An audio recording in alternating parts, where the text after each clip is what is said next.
So number 4, I'll just return to my dad, partly because of, well, Colin Grimes, Okay. who once famously danced the night away with Princess Margaret when he was head of the Ball Society at Keele University. I had quite a sort of up, down, a complicated, shall we say, relationship with my dad. But interestingly, he's very much in my psyche at the moment because he's absolutely pulling me towards my future, because he died about 7 months ago. So yes, he was trailblazer in the 1960s, took us to Uganda, been a trailblazer, an inveterate committee man, always trying to fix things, make things better, get the sand out of the gears of things running smoothly.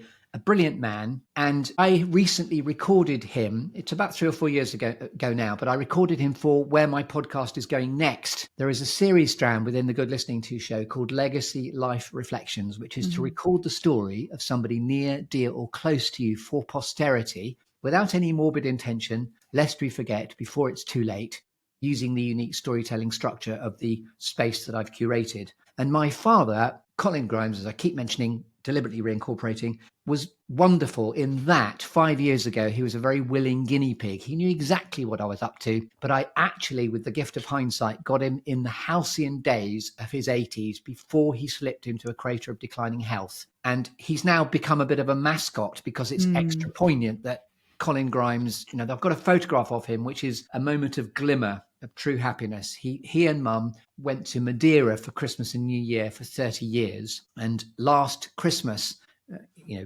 this would be 2023, there's a wonderful photograph of him saying cheers to Mum across a table. And it's literally Colin Grimes, cheers to a good life. Because in that moment, he was declining in his health, but in that moment, he was truly happy. And that's become a sort of mascot moment for me in capturing that, knowing that I can genuinely help people capture the stories of those that are precious to us for posterity, lest we forget before it's too late. And I'm pretty sure my dad would be thrilled and very happy, because he was a very willing guinea pig, that he's become the mascot of Legacy Life Reflections. Well, I love that whole concept. Firstly, I'm sorry that you had this loss so recently. I'm sure that's still very much a raw emotion for you. So thank you for sharing that.